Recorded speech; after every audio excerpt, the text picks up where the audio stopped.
Hello, everyone, and welcome to episode 146 of the Run in the Paint podcast. I'm Miles here with Joey, Ben, and Nick. Guys, how are you doing today?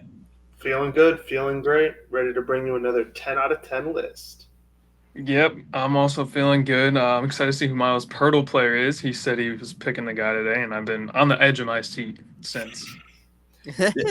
Yeah, it should be fun. We got nothing really to talk about today besides the top 10 small forwards list. Thanks to everyone who's checked out the previous two lists. It's been a lot of fun so far. So excited to get into another loaded list here today. But to start off, we do have POELTL, and I do have a guess. So I tried to think of a player that has been to a lot of places and is a pretty middle height, type of player. And I'm going with someone who was traded this offseason, Lonzo Ball.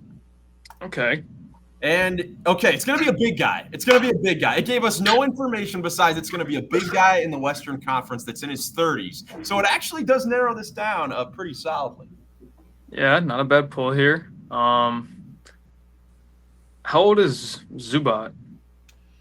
He was like the same or the year after Lonzo, so I think they're around the same age.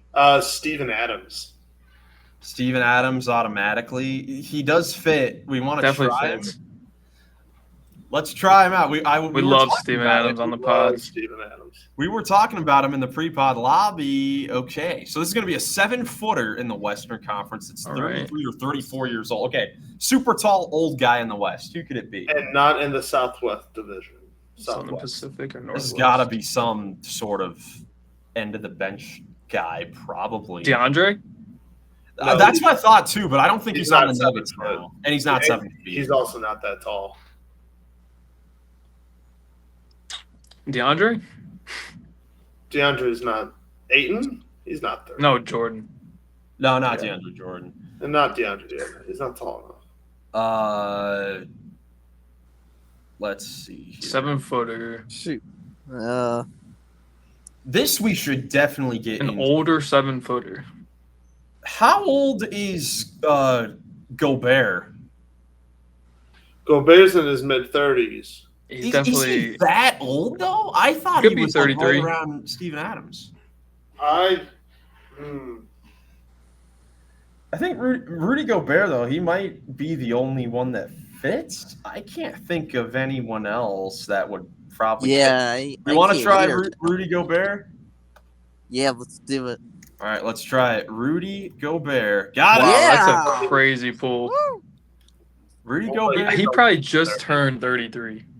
Yeah, I did. Yeah, check that out, Nick, for us. But yeah, Rudy Gobert in 3. Definitely a bounce back after the last couple where we got in like 5. Terrible, but starting to get back on our game with Rudy Gobert in 3. Let us know how you did in the comments down below. But now end of let's June. Turned 33 at the end of June. There it is. June. Yep.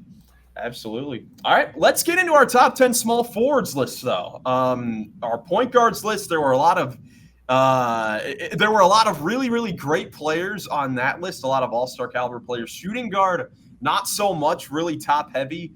This small forward list, it's kind of all across the board. Like, I think everyone on my list, you can make a case to have all-star numbers. I mean, there are like 20 players that put up all-star caliber numbers on this list, so definitely a lot of places that we can go on this one. So I'm excited to see what we all have. Definitely a chance for some parity. Joey, why don't you get us started on this list? Who's your number 10 small forward? Number 10, and again, I'm going to go a little, because we can include injured players, right? Yeah. I'm picking Brandon Miller. Okay. 20 points scored. Played only like 20-something games, but he'll come back next year, and I'm expecting to be closer to that 20-point-per-game scorer again. Yeah, Brandon Miller, good young player. I didn't have him on my list just because there are a lot of other guys that I wanted to give some love to that I think are still better at this point. But still, a super talented player that's going into just his 3rd year in the league, and even last year in the limited games he played, put up 21 points per game, shot a whole bunch of threes, which I found pretty interesting. So we'll see if the shot diet goes down a little bit next year. But super. Did we lose Ben? Are you there? Ben, are you still with us? I Ben might have to restart.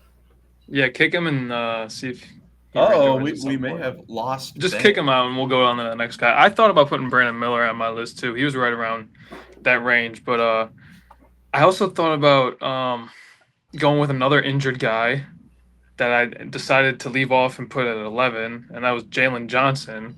So at the number 10 spot, I went with a second Brandon, and that's Brandon Ingram. I put Ingram.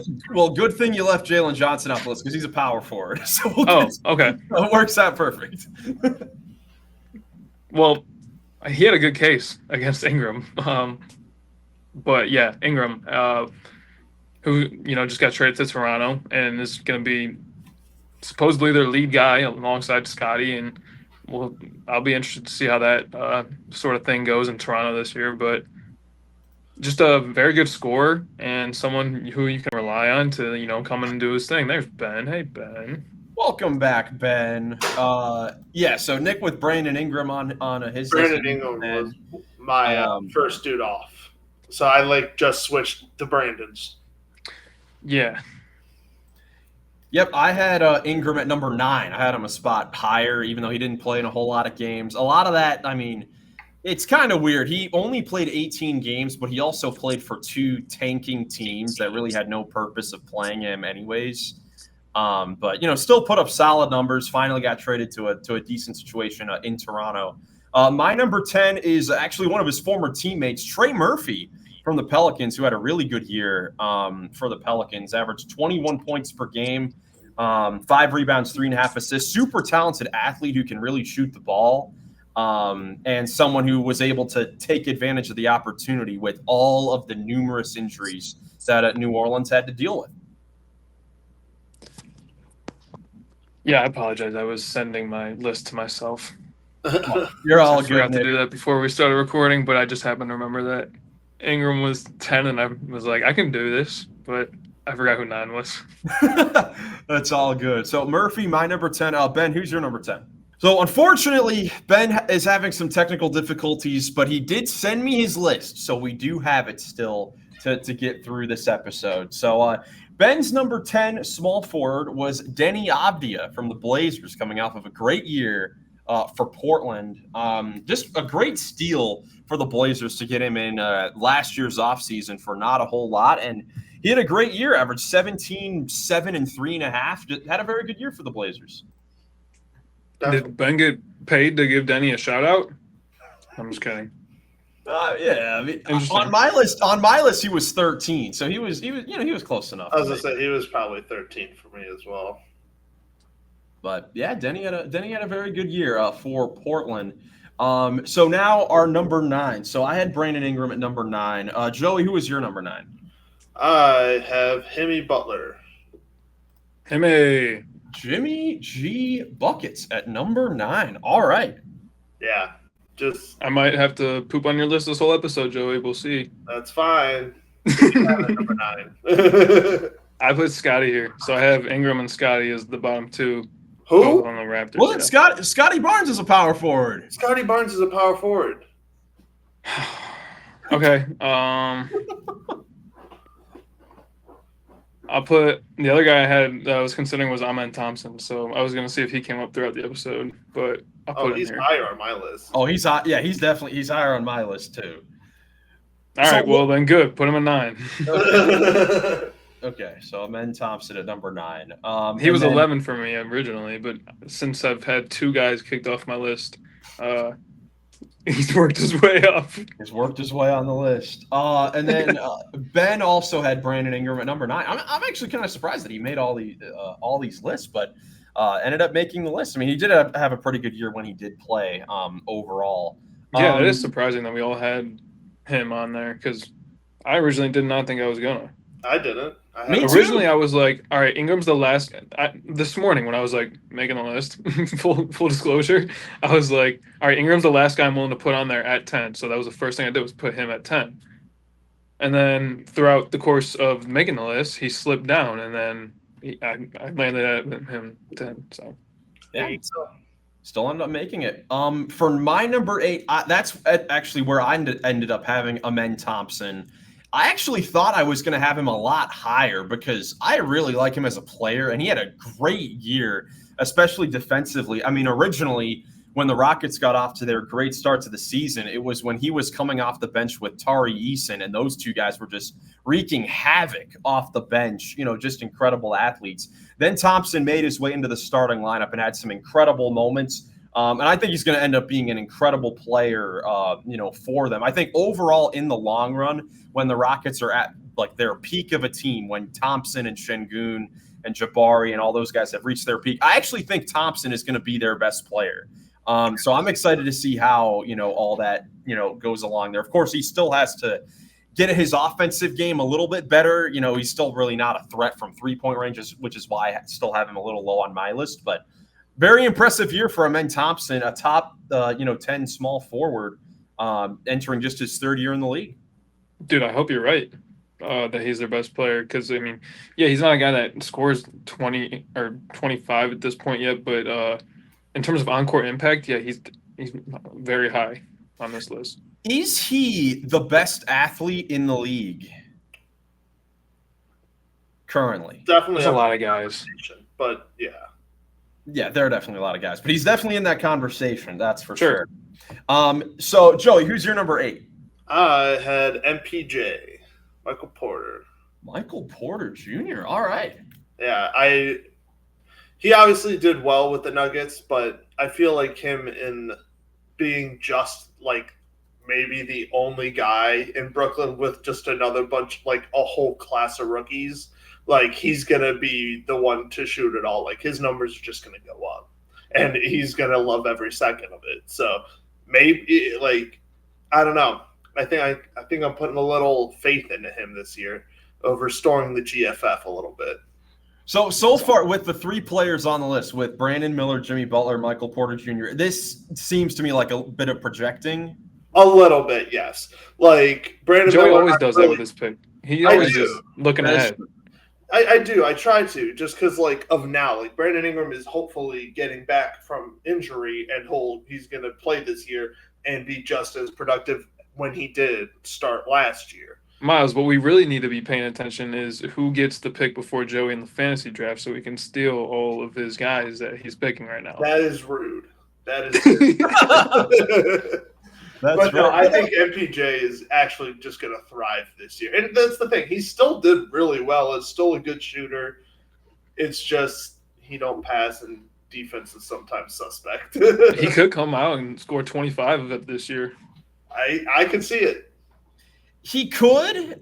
We'll see what happens. I'm honestly, and this could also be because of just the things he's been saying this offseason since he's traded to Brooklyn. He's been in some headlines for comedic and negative reasons. The wrong reasons, for sure. Yeah.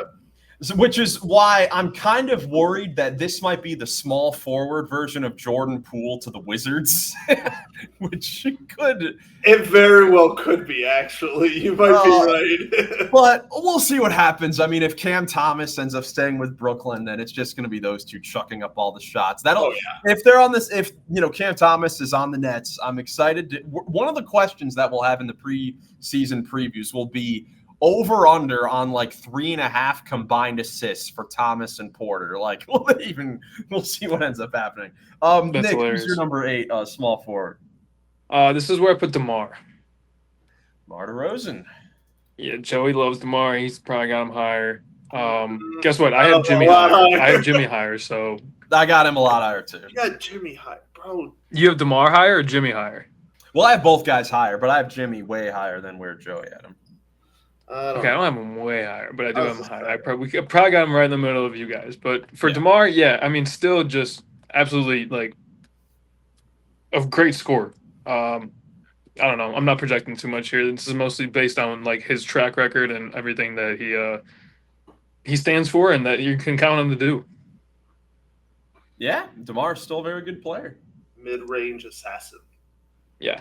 Yeah, he'll always be a mid-range assassin. And Ben also had DeMar DeRozan at number 8 as well, so fits in perfectly. My number 7 is Franz Wagner for the Magic. That's also where Ben had him as well. Very good year for Franz Wagner. Of course, the 3-point shot is going to be the number one thing that gets talked about because it still is not there. And this year, specifically in the playoffs against Boston, there was a weird hitch in the shot, and it just looked awful. Like in the regular season, he shot 29.5% from three on 6 attempts per game. And in the playoffs, 19% on 7 attempts per game. So that just clearly has to get better. But everything else on the offensive end, he does very well. He's a good playmaker. He's a good, scorer in the paint. He's rebounds pretty well for a guy at his position. And, when Paolo Banchero was out to start the year, he, helped keep the Magic afloat there for a little while. He ended up averaging 24 points per game this season. So, still, a very good season for him. But I have a few proven guys ahead of him on this list. That's fair. Okay, so I had Jimmy at 7, Franz at 6. Okay. I also had Franz at 6, Nick. Yeah, the reason I had Franz a little higher is pretty much like a 24 point per game scorer on inefficient shooting. And the year before, like he shot, I think like 36 or 37% from deep. Like maybe not that high, but it was definitely over 35. And I think like he's going to be able to get more like good efficient shots with Desmond Bane coming on in, and the Magic offense is hopefully going to look more like an offense. Yeah, I was about to say, yeah. So I guess this one might be a little bit projecting, and the fact that Jimmy's getting older and Franz is really just at the point where he could really take a leap and take off is why I probably had that like that. Yeah, I can give you the Franz Wagner, the three-point shooting, is 4 years in the league. It's been 35, 36, then the last 2 years, 28 and 29.5%. Oh, okay. So it started out in like league average, and now it's like dipped down to worst volume three-point shooter in the league. So now it currently stands at his career mark at 32%, and in the playoffs he hasn't shot well either. So we'll see if he can get his shot better, but judging from the hitch in the shot, I'm not too hopeful at all there. But Joey, who's your 7? 7 is actually where I have Ahmed Thompson. Sticking with my prediction plan, I also agree with Miles heavily that it may be not this year, it may not be this year, but he is going to take a leap again. But in 3 years' time, he probably is going to be the best player on the Rockets. And honestly, I don't even know where his ceiling is right now, because athleticism can get you so far in this league. But if he's dedicated to like developing the rest of his game, like shooting and efficiency like that, because like his defense is already top notch, his athleticism is through the roof. Like, well, dude, he is definitely dedicated, and I don't know if I've ever talked about this or on the pod or to you guys actually. Like when I was doing the first mock draft video I did, like I found clips and stuff. Like they made like vision boards and stuff from the time they were like 4 and 5 years old to like be in the NBA, and like they had literally cartoons of like LeBron on poster boards and stuff. So like, and then there's like home videos of them at the park working out and stuff, and then they play G League Ignite. They're both like insane first round picks and stuff. So they're definitely there with that. But yeah, you're right. I don't know what his ceiling is either. Yeah, I think he's just going to be fantastic. And this year is just like this past year, I think, is when everyone started to take notice. I think next year everyone's going to be on alert, and he's just going to keep going. Yeah, I think so too. And the work ethic is definitely good to see, because we've seen a lot of great athletes be in the league before, but it only can take you so far. You have to be able to use it well, and he uses it great defensively. I mean, he's one of the best perimeter defenders in the league, arguably the best at this current point.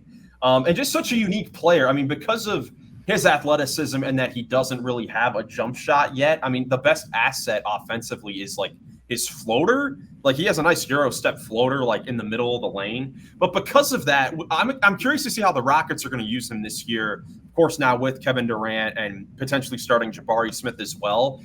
It'll be kind of a weird combination where Thompson will play like the 2 guard on defense, guarding the best perimeter guy.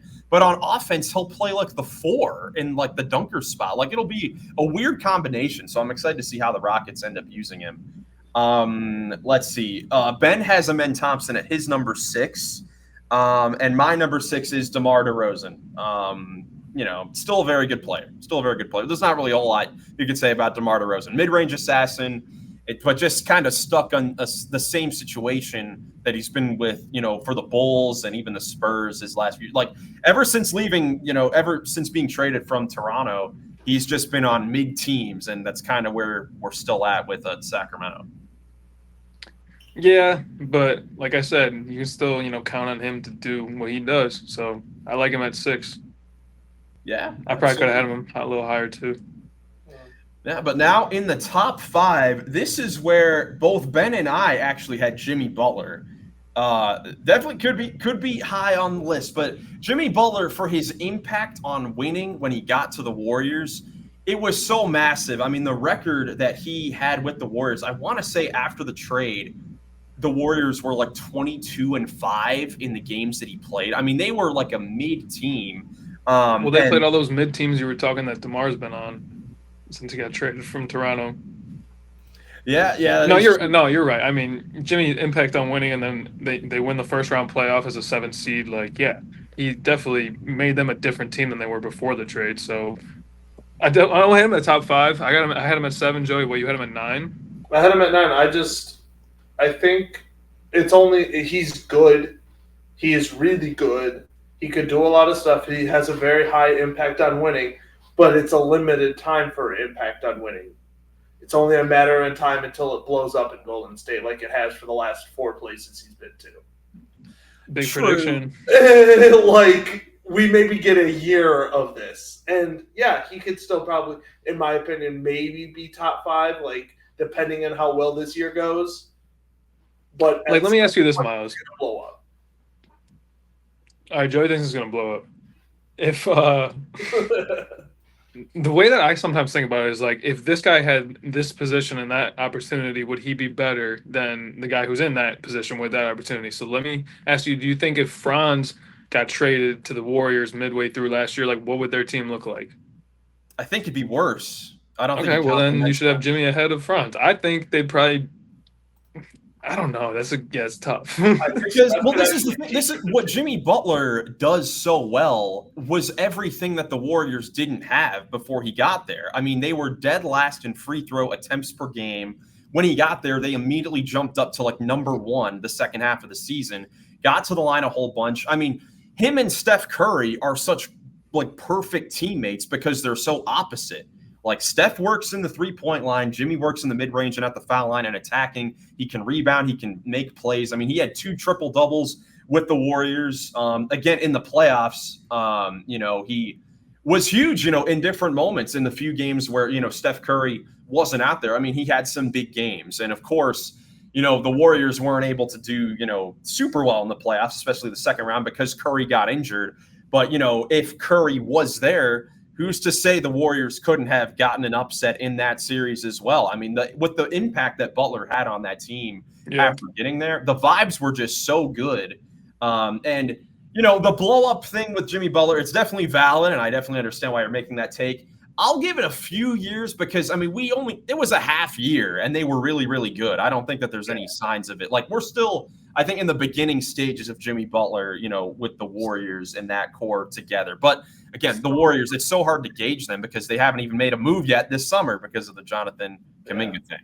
Yeah, still in the honeymoon phase with Jimmy Butler is what you're saying. That's fair. Yeah, still in the honeymoon phase. But even, like, with Miami – yeah. I mean, honeymoon phase, like, it's easy to – just 2 years ago, they were in the finals. Like, yeah, you got them to the finals twice, so. Yeah, so you never know what could happen there. Yeah, so Butler is number 5 for Ben and I. Nick, who's your number 5?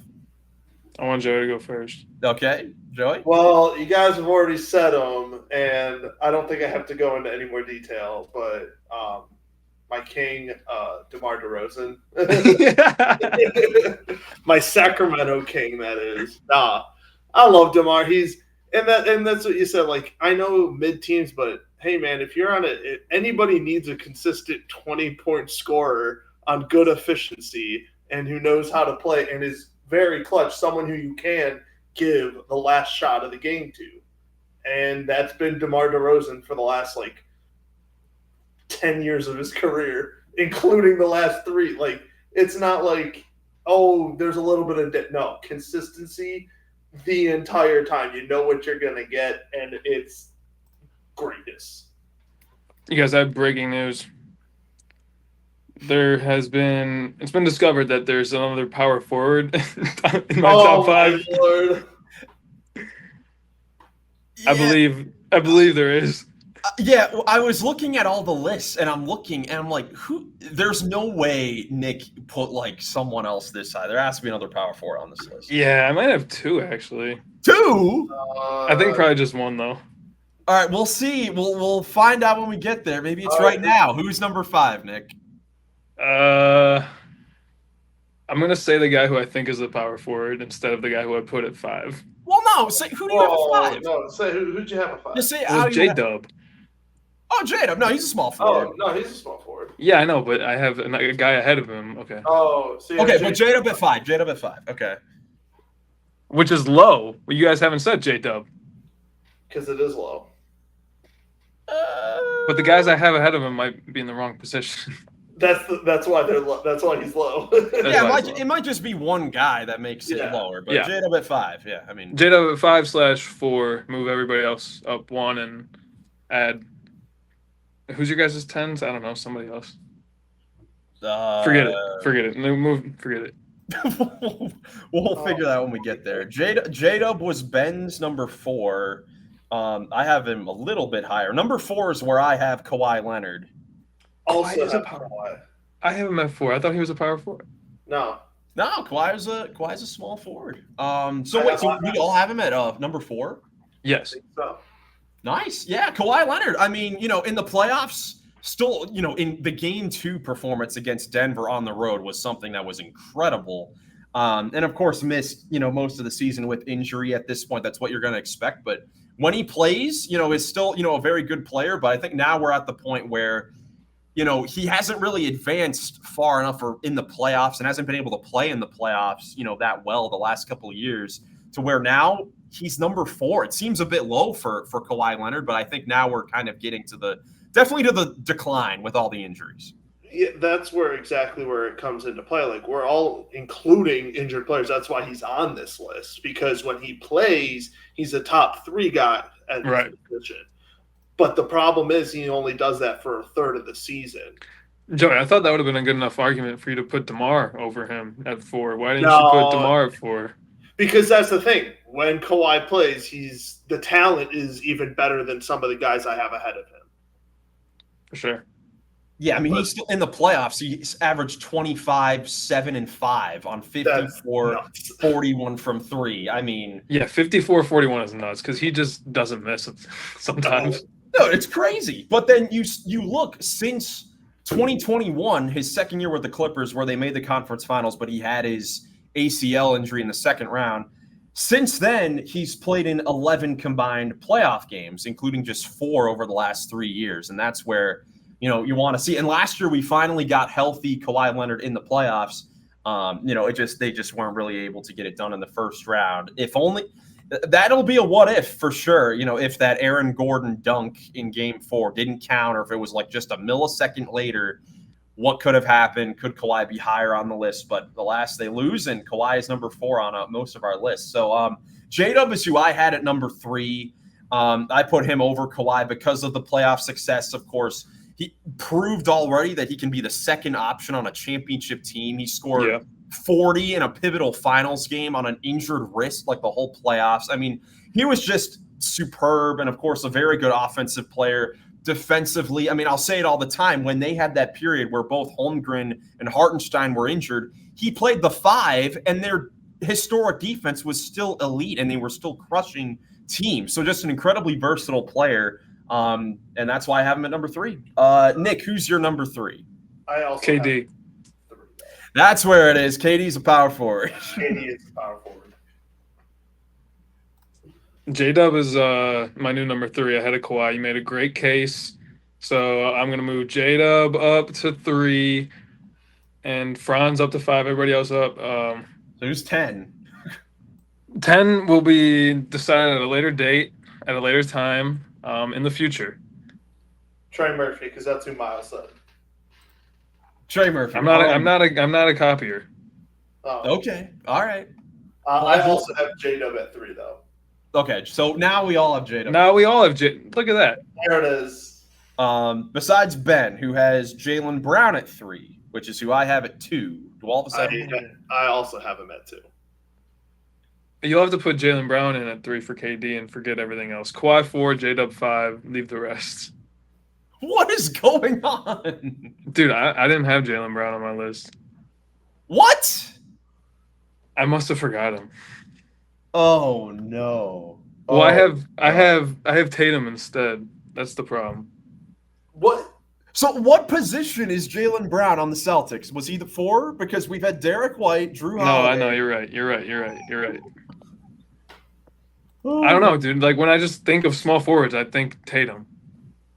Well, he's been a 4 for like 6 years. But anyways, Jaylen Brown at 2. I could just put him at 2 across the board for us. Yeah, Jaylen Brown. I mean, Joey, Jaylen Brown, just a very good player, for the Celtics. Not a whole lot to say. Great two-way player.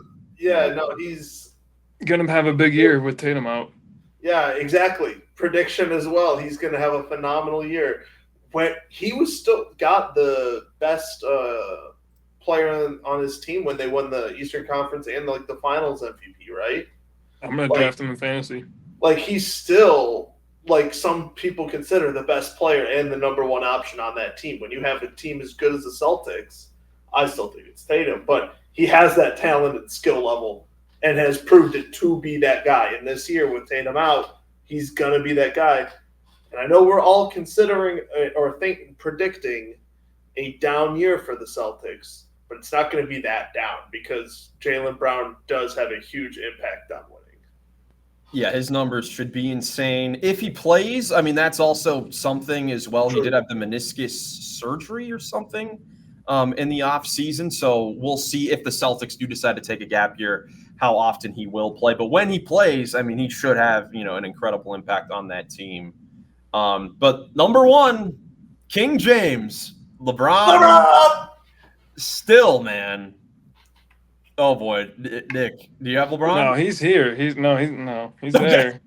Okay, just making sure. But no, it's been a long episode, man. I know, but no, LeBron. I mean, still crazy. I mean, Joey and I were talking in the pre-pod lobby how still at age 40. He leads the position in points, assists, and basically rebounding. I mean, it's still incredible all that he does, for, the game and, for that Lakers team. I mean, of course, there were some moments where it was a little iffy when Luka got to the team because it was, if you think about it, it's the first time that LeBron has seriously had to switch his role to like a secondary guy mid-season. I mean, it was a different role for him, and he still played, pretty well, for LeBron. So he's still number 1. For all of the guys we've considered and put on this list, and even just off the list or whatever, LeBron has a better stat line than every single one of them, and there is no disregarding his consistency, especially with a new role on the team. But he plays, he does what he does, he's terrifying to go against. It's just he's the king. That's just what it is. Yeah, not much else to say about LeBron. Excited to see if this is the final year or if it's 23. You're 23. It could be possibly the final season. We may have, we just won't be able to see until it happens. But either way, gonna definitely enjoy LeBron for as much longer as we got him. With that Lakers team. But that is it for the top 10 small forward list. Again, a lot of decent parity, a lot of different guys getting Vote for my list in different orders here. But yeah, next episode we have the power forward list, which is a loaded list. It includes a lot of players, it includes a lot of great players, a lot of really, really good players that have formerly been small forwards, which is, well, I can't blame Nick for having some guys on the list, but I can blame Nick. But no, I apologize to all the listeners for making a mockery of myself and including the wrong guys on the list. You're fine. It's all good. But yeah, next episode we'll have the power forward list, and we'll see if we get any other news until then. But until then, that's it for us here. You guys have anything else before we get out of here? Peace. Nick's birthday. Shout out. Happy birthday to the man, the myth, the legend. Thanks. who forgets positions, but who cares? Yeah. It's his birthday. He can do what he wants. Happy birthday to Coach The Co. only time That you're is allowed awesome. to vote for his list over mine is because it's his birthday. It only has 7 actual small forwards on it, though. Well, thank you guys so much for watching. If you enjoyed, leave a like, subscribe for more NBA content. Hope you have a great rest of your day, and we will catch you in the next one. Peace.